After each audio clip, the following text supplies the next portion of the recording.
Welcome to the Ohio Arts Council's Ripe Gallery. This is a programming series for the current show 2023 Biennial Juried exhibition, juried by Dr. Melissa Crum, Yusef Latif, and Jolene Powell. Today, we are thrilled to present the artist Summer Zickefoose. As a brief reminder, everyone tuning in today is in listen-only mode. Please feel free to utilize the chat function to ask questions, and we'll be sure to get to them at the end of the talk. Also, please keep in mind that because we're presenting from separate locations, there may be some variation of bandwidth.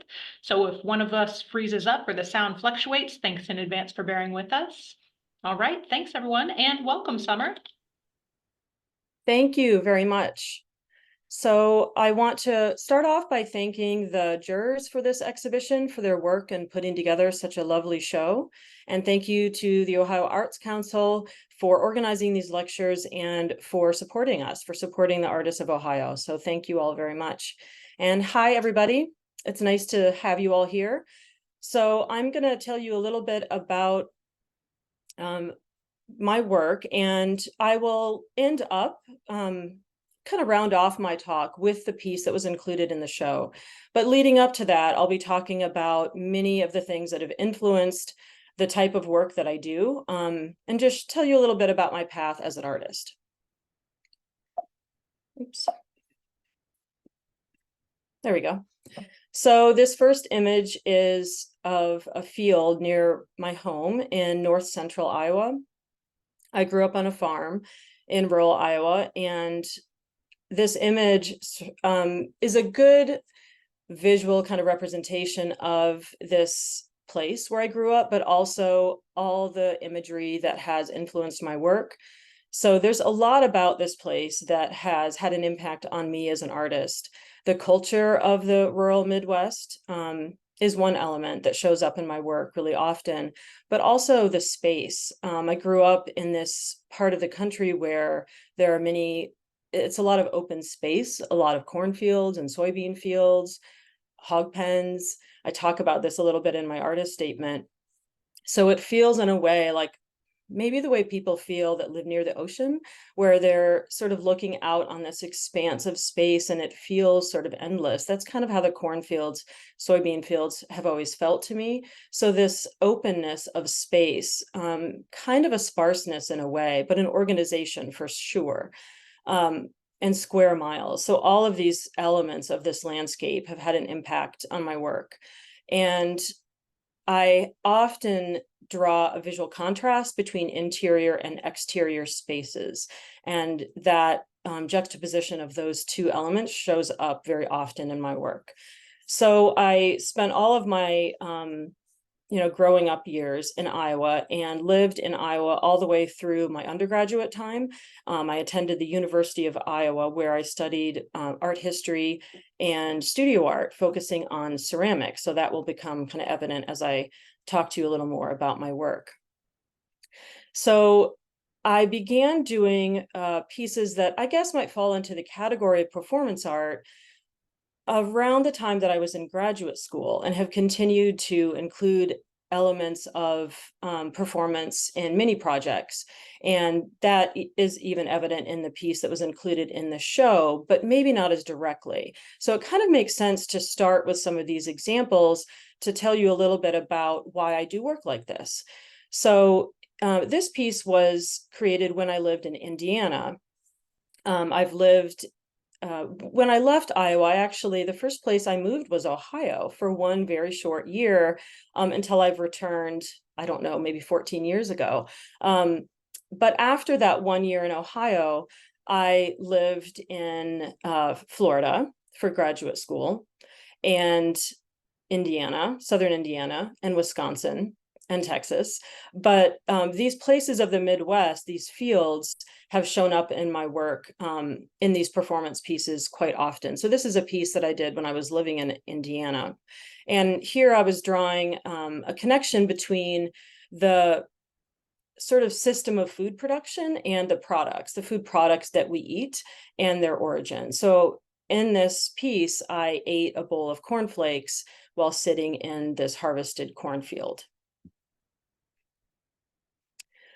And the piece on the left was done near my home where I grew up. So In this piece, I'm drawing a relationship between how we're using these landscapes and the history of these landscapes, and sort of kind of trying to talk about this push and pull of our land use. So I'm standing in this prairie that was a recreated prairie, not an original prairie, that my dad took a lot of time and effort to recreate through a government program that pays farmers to restore land that had been used for farmland. It's sort of a restoration project, and they give farmers some funding to return it to prairie state, but it's a lot of work to do that. It's very difficult to return a prairie to this natural state. And the majority of land in Iowa is used for industrial farming, for soybean and cornfields. So here I'm holding a platter of corn, this product that this landscape is often used for, while standing in the middle of a prairie, the type of landscape that the majority of this land would have once been. So it's sort of that push and pull. On the right is an image from a project that I did as part of my thesis show in graduate school. I attended graduate school at the University of Florida, and there I was in a ceramics program, but my work became very multimedia while I was in graduate school, and that's where I started to do some of this performance work. So the piece on the right was actually done a couple of years before I did the piece on the left. But you can see the kind of the visual comparison. What I think is interesting here is looking at the ways in which the landscapes themselves really influence just the visual composition of my work. So when I was in Florida, that landscape's very, very different. As opposed to Iowa, that has a lot more kind of wide open space, particularly the part of Iowa where I grew up, with these kind of big, spacious cornfields. Florida is, it's the South. So there's so many things growing on other things. I guess a word that I would use to describe that landscape is very fecund. It's like layers and layers of vegetation growing on other vegetation. It's quite a shocking landscape contrast to the rural Midwest, for sure. And you can see that influence on my work. In this piece, have dressed myself in this costume I created. It's all aprons that have these little organic forms attached to them, and all of those shapes are filled with nuts and seeds.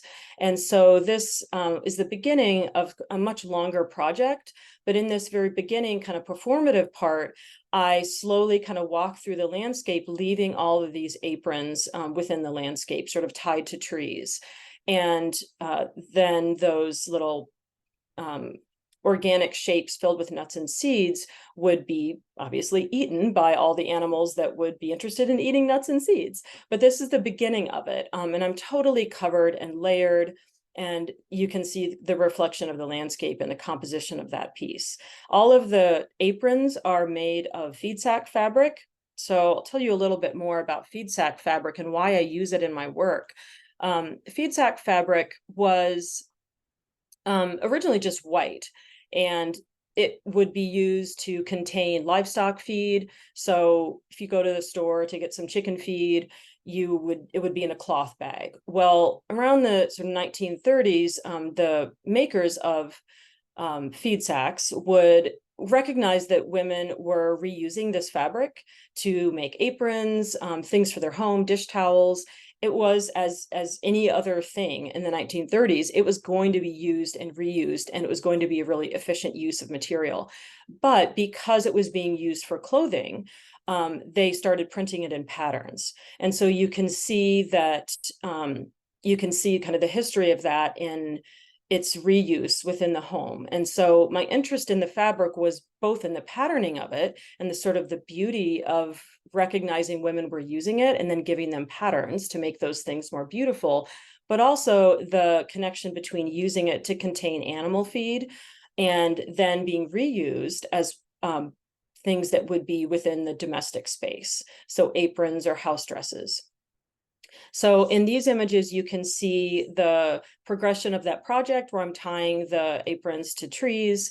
And then I return to this space for weeks afterwards to document the eating of the seeds. And I kept a journal of all of this and sketched it and took notes on where the aprons would be moved to. And so you can see that they've been eaten into. And then the final installation of this project, so the culmination of this project looked like there were two different parts to my thesis project. And in this part, I created an installation that looked like someone's pantry. And contained within the pantry are all the remnants from that original piece where I left all of the aprons there. So now they've been eaten into, all this nuts and seeds have been eaten. I picked up all the nuts and seeds from wherever I could find the shells, contained them in canning jars, and picked up all the fabrics. And so all of that material is contained within this installation piece. And you can see the journal there with the sketches and the notes. And so all of it sort of became a documentation of the process of me feeding these animals, mostly squirrels, and sort of containing all of that within this space that was more domestic in nature. So again, drawing a connection between this exterior activity and the feeding of animals and this interior space that would be more related to feeding a family. So the connection is not only in the interior exterior use of the fabric and this really, it was a pretty elaborate gesture of feeding something that really did not need my help. So it was, there's kind of an underlying absurdity to the entire project in that way. And contained within in the shelves with the canning jars is a very small video of a squirrel eating, so that you do get some little glimmers of connection between like what happened to all this fabric and who ate it and what, you know, what's going on with the seeds, and then you see the squirrel, and so you can kind of make those connections. So there were a couple of many artists that I was looking at in graduate school when I started doing work like this, and a lot of early performance art was very influential to me in developing a body of work that contained performance. So one of the artists that I looked at a lot was Mira Latterman Euclides, and she's an artist that did a lot of work where she herself was drawing connections between labor and using language to sort of talk about the differences between the labor of women and the labor of men. So there was a lot of gender kind of breakdown of gender roles within her work. In this piece, she's washing the steps of a museum.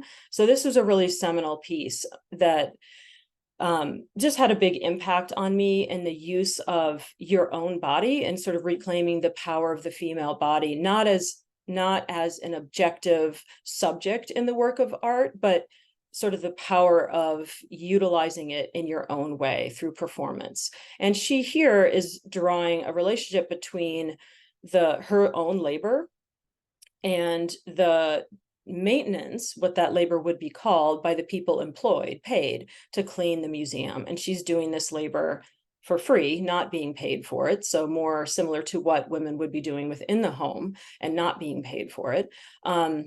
So that's sort of what that piece was about. But it was also very much about the art world, because she was in fact washing a museum as a woman. That was her artwork in this space where certainly, this is in 1973, women would not have been represented, and still aren't, but would not have been represented equally within those spaces. So she's doing a lot in this piece. And then the other piece by Agnes Den, I remember seeing this piece for the first time and just being blown away by the visual contrast between the space of all of these buildings and the commerce that they represented and the urban space, in contrast to this wheat field that she grew. And she did this on this 2-acre space, which she had this little window of time to be able to use. And that wheat field was later harvested, and then the grain was, as any other commodity, it would be traded. So she sort of had layers of what was happening to this space as a representation of our land in America and agriculture versus how those products are traded later in our economic system. So she was doing a lot also. So I'm very interested in artists that are trying to tell you lots of different things in their work. But visually, these pieces had a big impact on me. So another example of a performance project I did was in a residency called the Fields Project, and this was in Ogle County, Illinois. And artists were invited to propose projects where they could, actually a lot of what the artists were doing were making images in fields, and the residency was set up so that artists could do images that you would document from above. Where you could sort of make sort of field images. But the project that I proposed was performative in nature. And as part of this project, I collected stories from people who had lived and grown up in that area, and then incorporated those stories into this performance piece. So I have the plates laid out in sort of a field arrangement. So they're organized in lines. The three of us were connected by our apron pockets, and the performance began on one end of the plates. And we would pull objects out of these apron pockets, perform a gesture with them, and then place them on the plate behind us as we moved across the plates. We always stayed on the plates. So the entire performance, while it existed within the larger landscape of these fields, existed also entirely within the domestic space of the dinner plate. So we were both within a domestic space and within an exterior landscape at the same time. And then the gestures that we performed with these objects would often expand into a narrative that had more possibilities for understanding than what the object would typically be used for. So I guess an example of that would be the woman on the image on the left is holding an object I made by stitching together tea bags. And so it's this baby-sized little object made of all these tea bags stitched together, and she rocks it like a baby. So it's tea bags, but it gives you a narrative of something very different than that. So those were the types of gestures that we performed with the objects as a way of creating sort of non-linear narratives. These were a couple of the objects used in that performance that came out of this storytelling. So the one on the left was more of a personal story because when I was young, my sister and I would have our hair grown really long. And then when we wanted to cut it, my mom would braid our hair and then cut the braid off. And so there are still some of those braids hanging around in desk drawers or wherever they're kept. And so every once in a while you'll come across one of these braids. So that was a story more from a personal nature, and it's made of copper wire. The image on the left was a story I learned from a woman who had grown up in that part of Illinois, and it was a story about wild parsnips. Now, what you're looking at is not wild parsnips. They're just labeled wild parsnips, but wild parsnips are an invasive species to that part of Illinois, and they've now moved into Iowa, where I grew up, but they weren't at the time I did this residency. And the wild parsnips are yellow. They're pretty. You wouldn't necessarily know there's anything dangerous about them. But if you touch them and it gets onto your skin, it will actually burn your skin. So you have to be very careful about being near wild parsnips. But the story they told me was about people who were moving west, so pioneers, and a family of pioneers that had moved west into this part of Illinois. And they were hungry, and this mother had made a stew of wild parsnips because it was something that she could find for her family. And being a self-sacrificial mother, she did not eat the stew herself, and her entire family perished. So it's this really awful sort of traumatic story related to wild parsnips. I don't know if it's true. It's just a story that was being told in this part of the country. So I included it in the performance piece. So kind of two examples of how I was telling stories in that performance. There's a lot of imagery in my work that pulls from imagery that I was surrounded by growing up. So a lot of the homes growing up in the 70s and 80s in rural Iowa were decorated in what was called country decorating then. I don't know what what the terminology would be now, but you would have a lot of ruffles and plaids and floral patterns. And a lot of that decoration would incorporate imagery of animals. And I was really interested in the way that animals and nature would be represented within these patterns and decorative schemes, where we had a way of thinking about animals within our home that sort of simplified our relationship to them. And within the patterns and decoration within the home, those animals might look very cute. And there was something sort of sweet in the ruffles and something kind of sugar coated about our relationship to animal husbandry in particular, because that's a great part of agriculture and farming in this part of the country and in many rural areas. So we have this connection to the animals that we're in fact eating. So here, these images kind of show the various things that I'm using in my research. So there was a body of work that I was doing that related to small hand processing of animals. So it really has a lot to do with our food systems, but also our relationship to these landscapes and to nature kind of broadly. So here's a couple of pieces that kind of pull from those influences. So in these, I'm using like farm implements that I've collected. My dad helped me collect actually, from some, barns where all of these objects are collected. And so I have on the right, these cultivator shields displayed as they look as though they're connected to something and could be kind of rolling through a landscape with a curtain, kind of referencing a window and an interior space hung above it. And then on the left, just sort of a chunk of grass. So a piece of land kind of within this box underneath a curtain where you have some of this imagery represented to you in a very different way.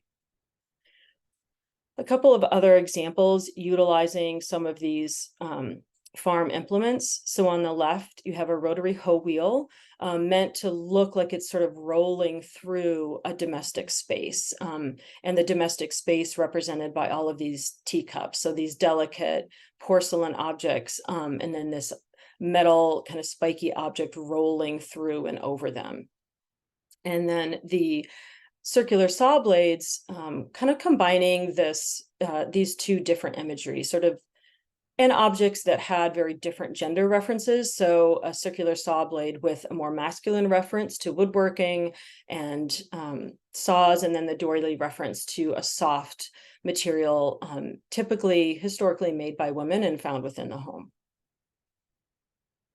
So here's a couple of, the next couple of slides show the body of work where I'm creating ceramic objects. So the objects in the center you see are ceramic objects.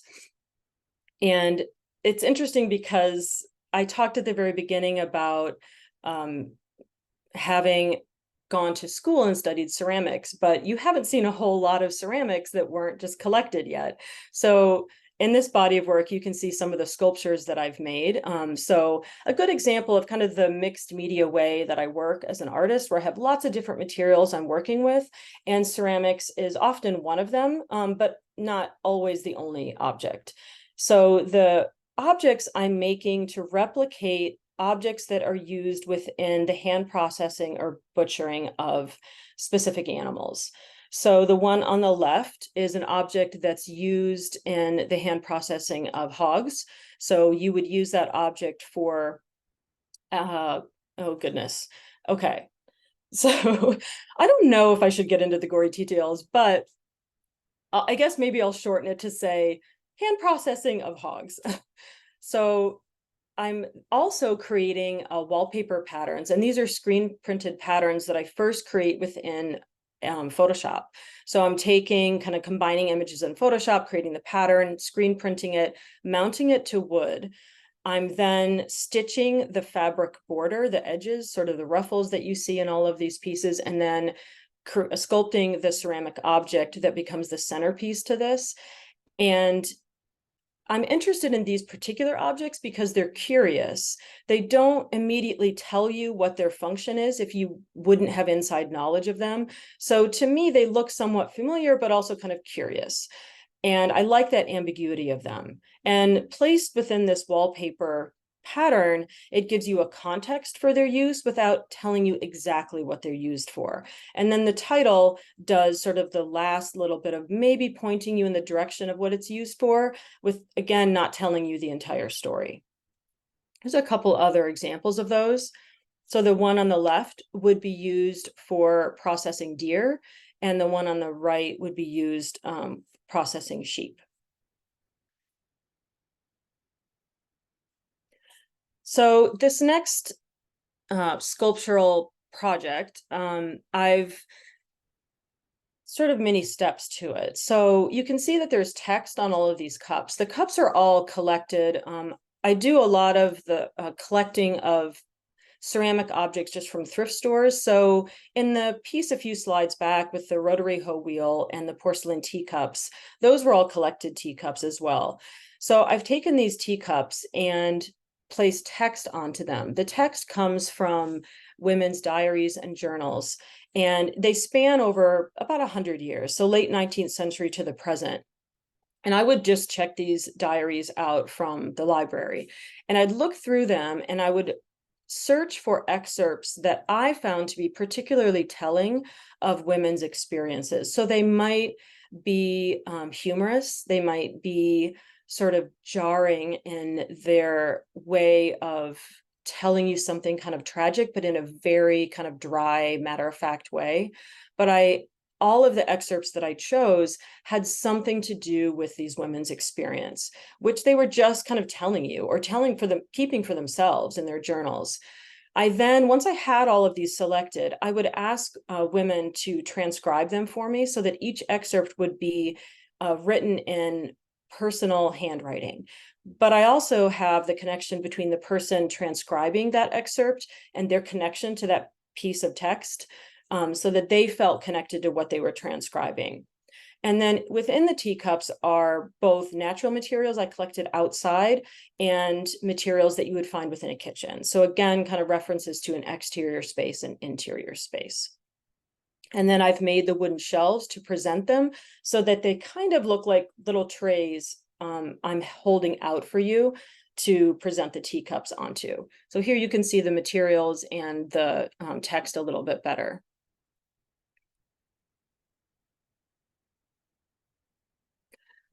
So my use of natural materials extends into more sculptural work as well. Cockleburs are sort of a material that I would often get caught in my hair as a little girl, kind of playing out in the horse pastures. So having my mom trying to slowly extract the cockleburs from my hair is sort of a memory that's both physically painful and just part of my kind of positive memories of growing up and being able to, kind of be sort of free and riding my horses and playing out in the pastures.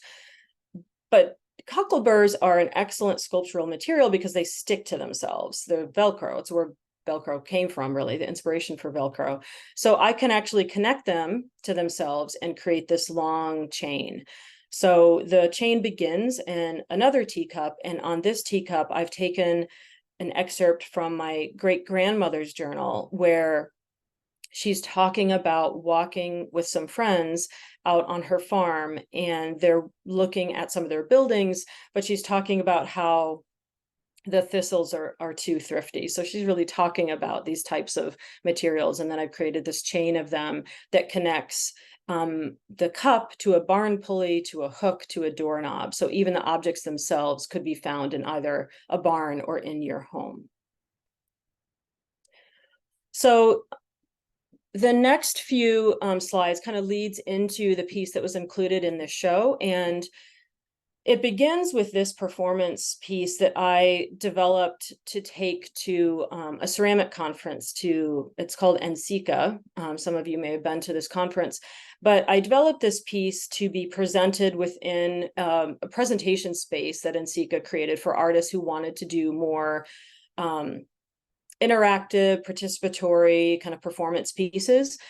So I titled the piece "Visiting," a term that we would use in rural Iowa and in many parts of the Midwest, just to describe how you talk to people, like talking to people that you know. So we would call it visiting. So and so came over for a visit, or we were just visiting. You might be visiting someone, like parking lots is a common place to visit, where maybe you've left the restaurant where you were eating and then you hang out in the parking lot for another 45 minutes talking. You were just visiting. So it means multiple things. It means obviously physically visiting a place, but also talking. And it's this shared conversation and chatting with people. So the conference was for 3 days, and I created this installation space where I have sort of like a theater set wall. So it's just the face of the wall that I've wallpapered and put all these hooks onto it. And then I would just invite people to have a cup of coffee with me. I had cookies there that I would offer to them. And then following the cup of coffee, I would take notes on recipe cards. I would write down their name, how they took their coffee, what we talked about. It was a way of kind of developing and utilizing hosting skills. So the skill of remembering what someone liked, remembering things about them, remembering what our connections were. It's how relationships are built, really. And then the recipe card being an object where memories are contained, and the personality of handwriting that you would have in your recipe collection. And then all of those would then contained on the wall. So the wall, which represents the kitchen itself, is this container of memories. So all the memories that I made over those 3 days are contained within the kitchen, in the same way that all the dishes that you've used contain all of the stories and the memories of all the meals that you've shared on those dishes.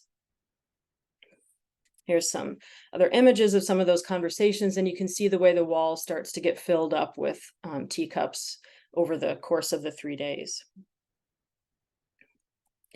So I then did another version of this project. So I proposed a project for an artist residency at Flax Art Studios in Belfast, Northern Ireland. And Belfast has a long history of performance art, and because of that history, I knew that they would be amenable to the proposal of a performance project.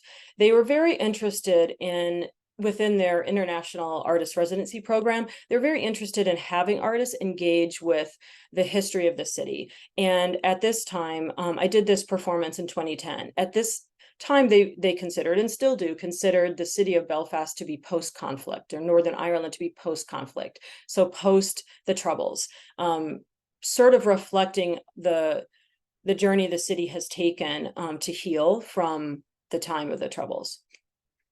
So I proposed a version of this visiting project where I would, instead of making a kitchen that would be stable, I made it mobile. And I could then take my miniature version of a kitchen to an exterior city street and invite people to have cups of tea with me on the street. So Belfast is designed where there's a city center, and then there are main roads that lead out from the city, kind of creating pie-shaped sections of the city. And I utilized that system to set up my performance piece. So I could ride a bus and go to any of these roads and just set up my tea cart and invite people to have a cup of tea with me. And like the previous visiting version, there are ways of structuring the time I spend with people. So the time it takes to drink a cup of tea and eat a cookie, or biscuit, is a way of providing some structure to those conversations. So that's me kind of taking my mobile tea cart around to where I'm going to set up. I did this over the course of 13 days, and I would go out in the afternoons for anywhere from 2 to 5 hours. And when my tea ran out, that was sort of the end of my time that day. So some images of the Troubles, just to get an idea of what they're referencing when they want artists to engage with this history. And I thought about kitchens in reference to this history as a place of healing. So what happens with family members who are engaged in this conflict? Where are they healed? Where are they safe? That we consider our homes and our domestic spaces to be this place of safety and intimacy. and a place of healing. And the kitchen is center within that because it's food. It's where we feed people. So it's even within the safety of the home, it's this place of healing. So that was sort of what I'm using the imagery and ideas of the kitchen for. Here's just a couple of examples of this history and the way that performance art shows up in Belfast. So there's a well-known performance artist by the name of Alistair MacLennan, and that's one of his performance pieces there on the bottom. And when I was a resident there, I heard about this performance group called Be Beyond, and they would meet monthly and do these really interesting, exciting projects where they were not planned and they would all just kind of meet. They would bring a few materials and just start these interesting interactive performance pieces. So 2 examples of why performance art is sort of used, I guess, a lot in Belfast and that history that they have there. So here's some other images of me kind of having these cups of tea with people and talking with people. So on any given day that I went out, I might talk to one person, I could talk to 4 people. It just depended on the day, on the weather, the city street, how much foot traffic there was. And each of these streets tells a different story within the city's history. So this city, this part of Belfast, was split during the Troubles. There was a wall separating the Protestant and Catholic sections of the city. The wall is now mostly taken down. There's still parts of it that remain, but each of these cities has a rich history to it. There are a lot of stories that people could tell me about that. In this piece, I'm not asking for people to tell me stories necessarily about the Troubles, but depending on the person, it might come up. But I'm really the visitor in this situation. So I'm taking advantage of a few things in this project. I'm taking advantage of the tea culture. I'm taking advantage of being an American. And as soon as I invite someone to tea, they know that. And so in a way, I'm sort of hosting them for this cup of tea, but they're really hosting me as a visitor in their city. And so the conversations are very much about kind of getting to know each other and sharing their city with me. Some other examples and other streets where I was set up. I really like the image on the bottom right because it illustrates the way many people might have experienced this, which is just sort of passing by and wondering what in the world is going on with this little tea setup. And the way that I've recorded these conversations, kind of like the recipe cards, I made cloth napkins. And I guess a reference here to the craftsmanship that's really important in my work. I make the majority of the elements of this project. So I made the tea card, I made the stools, I made the dress, I made the cloth napkins and the little tablecloth.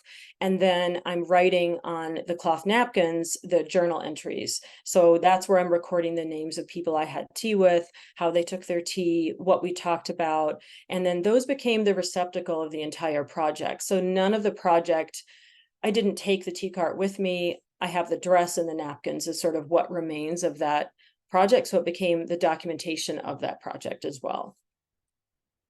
And because it was a project that was, building relationships, if I was given an invitation that came as a kind of a natural result of building a relationship through these conversations, I accepted it. And that led to me going on a hike with this gentleman here on the left and his hiking group, and going to tea with this woman who invited me into her home for a cup of tea. So I would accept those invitations and allow relationships to develop naturally from these conversations on the street. So that leads me to the project that resulted in the piece that was part of the show. So again, I reconstructed the visiting in a new format, and this was developed for a show that was asking artists to create participatory type projects. And at the time I had just had a baby, and I did not feel like I could take another version of a tea cart out onto the streets. So I was thinking about how this project could continue in a new format. And with a new baby at the time, I was really relying a lot on very close relationships, as anyone does at this time, where you need those relationships because it's sort of how you survive. You need the comfort and that support structure. But when you are invited into someone's home, into their kitchen, that reflects a closeness to the relationship. It reflects an intimacy. Once you've been invited into someone's home, you probably know them quite well. And so I began documenting the kitchens that I would be naturally invited to. So anytime I was invited to a family member's home, or I was visiting a family member, or invited to a friend's home, I would document the kitchen. I would then ask for one of their cups, and I would take a mold of the cup. And so on the right, you can see part of my process where I'm making a slip casting mold of their cup, which I would later return to them. And then you'll see how I use those cups here in a minute.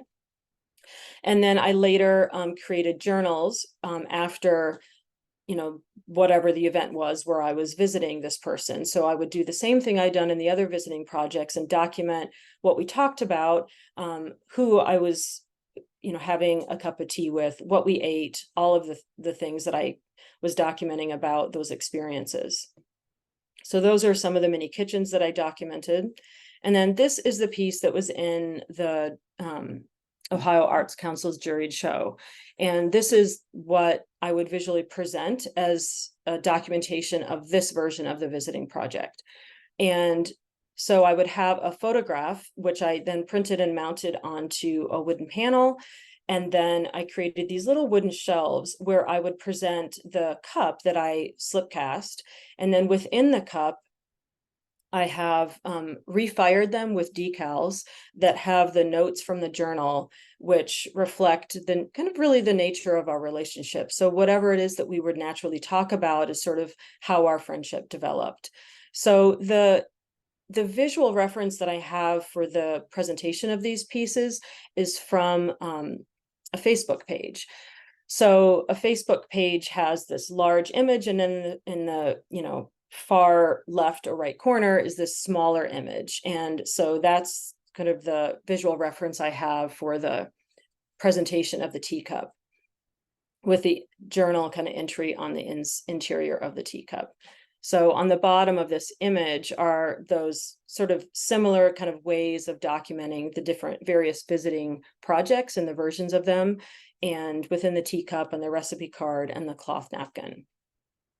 So that sort of wraps up, I guess, the pieces that I was going to talk about. So I'm happy to take any questions and any comments or thoughts that any of you have.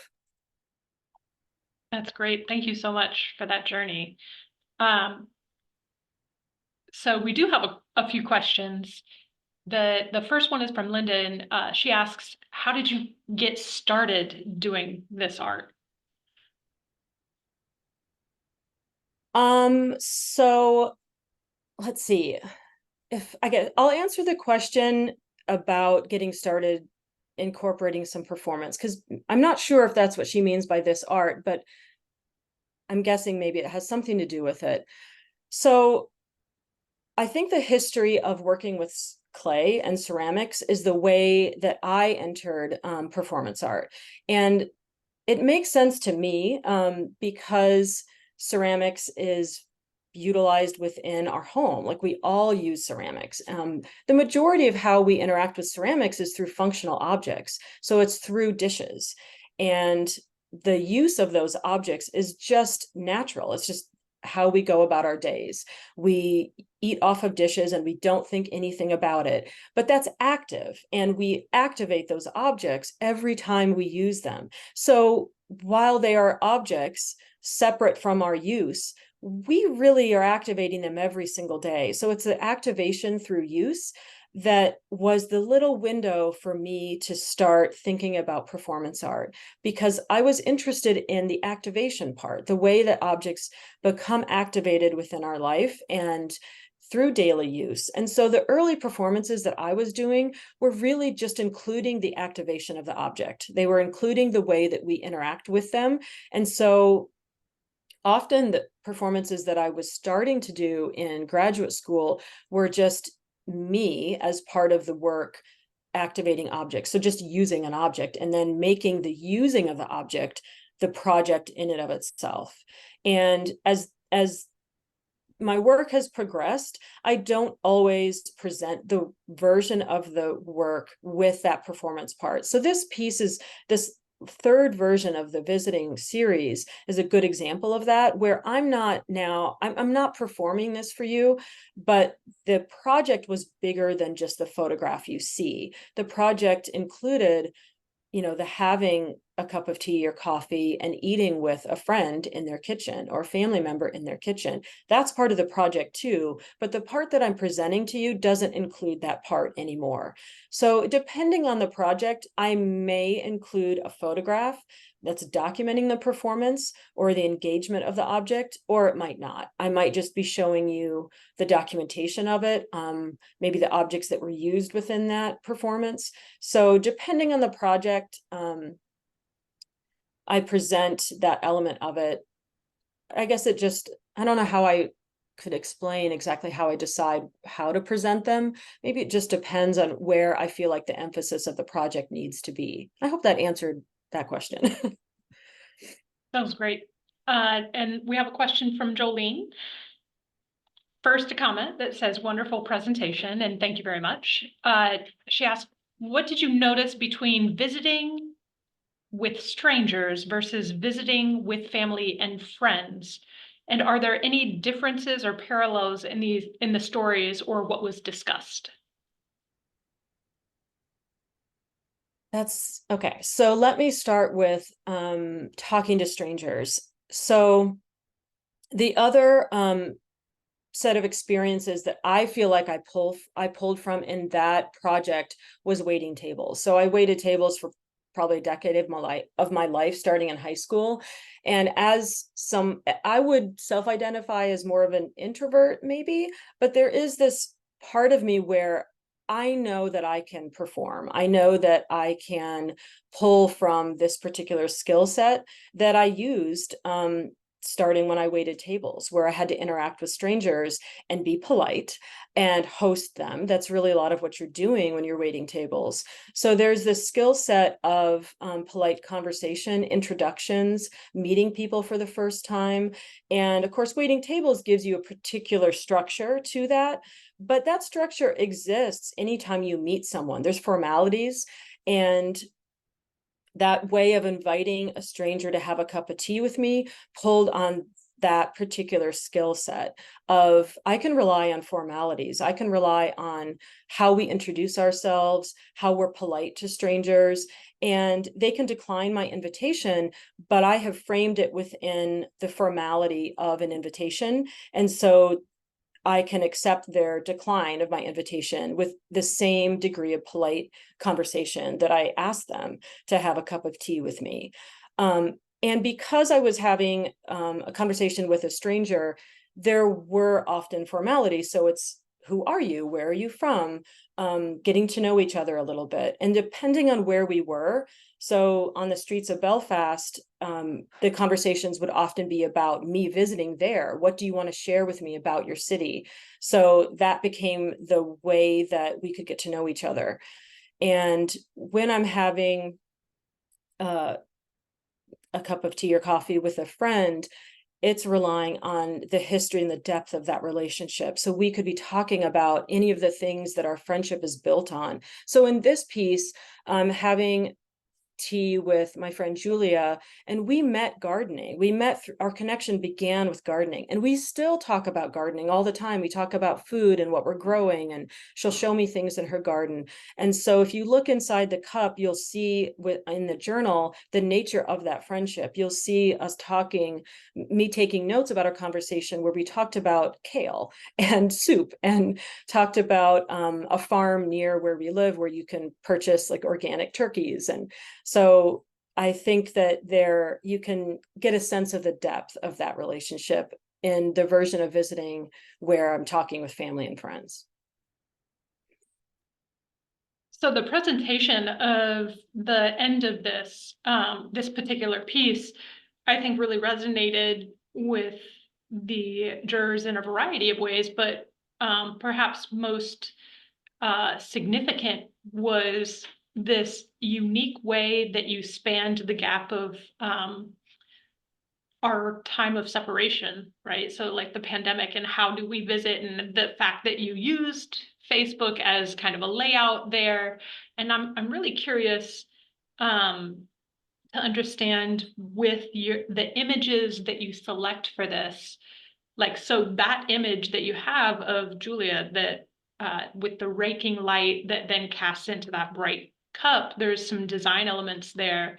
And was that an image that you took or an image that existed from that person? How did you decide upon that specifically? And also the importance of the physical object kind of coming out from and becoming that fourth dimension. I'll let you go from there. Okay. That is a multi-layered question. That's a lot. I took all the photographs of all the kitchens. So I did give all of my friends and family a heads up. Like the invitations were either because I was visiting them anyway. So I'm going to go back here to this. On the right center is my mom's kitchen. So I'm visiting my mom. Above that is the kitchen of my husband's uncle in his kitchen. So family members we were visiting anyway. The image on the bottom right is a colleague of mine that I'm friends with. And on the left-hand column, these are all friendships, friends' homes that I was visiting. And so I did tell them I'm doing this project. I was documenting kitchens for about a year. So the frame was about a year. So during that time, if I was visiting someone, I would tell them I was doing this project and ask if it was okay if I took a photograph. And so I brought with me a wide angle lens and then documented their kitchen. So there, in the instances where there was someone in the shot, I asked them about that. Like, do you mind if I take a picture while you're, setting up? And then if they were fine with it, then I included the person in the image. And then I would select from all of the images that I had, the composition that just kind of spoke to me about what I liked about what was in their kitchen. So I'm really looking at the layout of the kitchen and the space of the kitchen and trying to contain light in a certain way. So that's how I documented all of the kitchens. And so from, I don't know how many shots I took, maybe from like 30 to 40 photographs, I would select the composition that I felt reflected that space in a way that I really resonated with me. And I knew that I wanted to use the compositional framework of the Facebook page as the basis for how to present this so that I could draw a connection, however abstract, between the friendship relationships you have in an online space where I like here, like on Facebook, it shows you how many friends you have, 297 friends, but I do not know all of those people very well at all, or maybe barely. In contrast to the closeness of the relationship when you've been invited into someone's home. And so I wanted to draw a relationship between those two types of relationships. And I think because I have always, not always, but for so long in my art making career, I've made use of domestic objects and ceramic objects in particular as a way of including memories and like the sort of history and memories that come with those objects. So the way that I can use them as storytelling devices because of that history and because of the way they're used within intimate domestic spaces. So I knew that the cups and the objects we used to eat and drink off of in these conversations would be used as part of the storytelling, device for composing the documentation of this series. So that's where I decided to include the little shelf to present the cup from their home, from their kitchen. I hope that answered all the parts of your question, but yeah. Yes, I think so. Okay. I am curious, when you are choosing a cup from someone's home, how are you like asking for them to share their favorite cup, their daily cup, or are you using your own aesthetic to identify the piece that you want to take with you to then document? Like, how do you make those selections, and how does that play into the finished piece? I asked, it would be the cup we used when we had the cup of tea. So it would be the cups or mugs that we drank out of. So that would be the object that I asked to borrow to take a mold up. So very generous. I mean, this also really relies on this closeness of friendship, because who else is going to let you do that? They'll have to really trust you to let you take away their cup and trust that it would be returned. And no one told me no. But for some of the kitchens that I documented, they weren't always ceramic cups. Like the one on the left in Julia's kitchen, she actually used glass cups. And in another, it was a bottle of water. So I cast the bottle of water. So they're not always look like ceramic dishes, but I would be the object that we drank out of that I would ask to borrow. Okay, so I think my last question is, it's hard to document and present works that have a serious component of um, performance. You do it here. And I'm curious how you navigate that and navigate articulating the importance of performance art within the broader spectrum. So not only for your own work, but perhaps through, because I don't know if you've mentioned or not that you also teach. So I imagine that's a portion of how you convey. So it's not often easy to share performance art within a historic idea of a gallery, but you do it well here. So I'm curious, again, multi-layer. I'm so sorry, but there you go. Yeah, I think I'm going to go back, if you don't mind me scrolling back, just because I think it's kind of helpful to look at a different version of where I'm doing that, to help explain the choices that I'm making about how to present this type of work.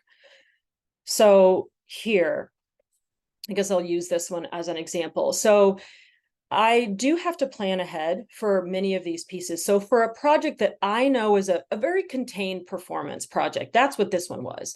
It was very contained. It was meant, it had a beginning and an end. It was choreographed. We practiced.